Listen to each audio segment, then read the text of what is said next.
दोस्तों, आज का विषय है कि जो लोग उच्च कोटि में जन्म नहीं लेते हैं, उच्च कुल में जन्म नहीं लेते हैं, उनको यह भ्रम फैला दिया जाता है कि तुम धर्म के भागीदार नहीं हो, तुम तपस्या नहीं कर सकते हो, तुम यज्ञ नहीं कर सकते हो, तुम्हारा किया गया धर्म देवता या भगवान को प्राप्त नहीं होगा। और इसलिए वे पूजा पाठ करना छोड़ देते हैं, भगवान में ध्यान लगाना छोड़ देते हैं और फिर गंदे कर्म करने लगते हैं कि हमारे तो जाति ही नहीं है धर्म करने के लिए, हम तो उच्च कोटि में जन्म नहीं लिए, तो हम धर्म क्यों करें। तो इसका निदान श्रीमद् भागवत में भगवान श्री कृष्ण ने अर्जुन को अपना स्वरूप दिखाते हुए बतलाया है कि हे पार्थ, जो लोग मेरी शरण ग्रहण करते हैं वे भले ही निम्न जन्मा स्त्री, वैश्य, व्यापारी तथा क्षुद्र श्रमिक क्यों न हो, वे परम धाम को प्राप्त करते हैं। अर्थात सभी लोग भगवान की भक्ति प्राप्त करने के लिए बराबर हैं।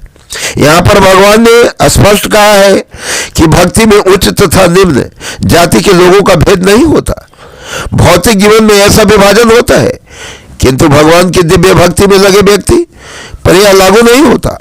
सभी परम धाम के अधिकारी हैं। श्रीमद् भागवत में कथन है कि अधम जोनि चंडाल भी शुद्ध भक्त के संसर्ग से शुद्ध हो जाते हैं। अतः भक्ति तथा शुद्ध भक्त द्वारा पथ प्रदर्शन इतनी प्रबल है कि वहां उच्च नीच का भेद नहीं रह जाता और कोई भी इसे ग्रहण कर सकता है। शुद्ध भक्त की शरण ग्रहण करके सामान्य से सामान्य व्यक्ति शुद्ध हो सकता है।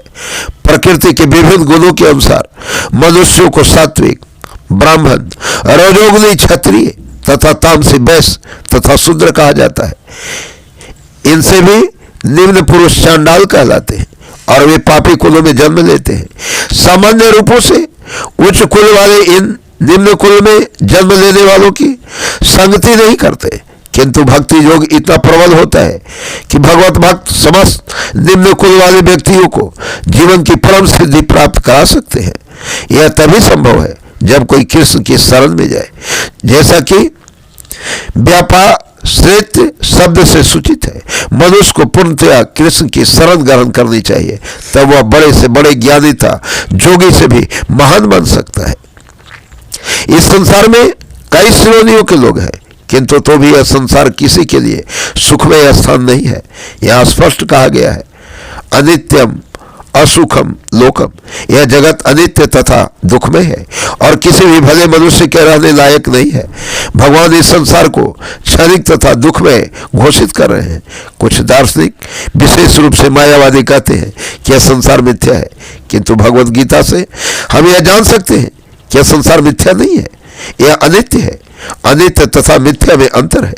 यह संसार अनित्य है, किंतु एक दूसरा भी संसार है जो नित्य है। यह संसार दुखमय है, किंतु दूसरा संसार नित्य तथा आनंदमय है। अर्जुन का जन्म ऋषि तुल्य राजकुल में हुआ था, अतः भगवान उससे भी कहते हैं मेरी सेवा करो और शीघ्र मेरे धाम को प्राप्त करो। किसी को भी इस अनित्य संसार में नहीं रहना चाहिए, क्योंकि यह दुखमय है। प्रत्येक व्यक्ति को भगवान के हृदय से लगना चाहिए, जिससे वह सदैव सुखी रह सके।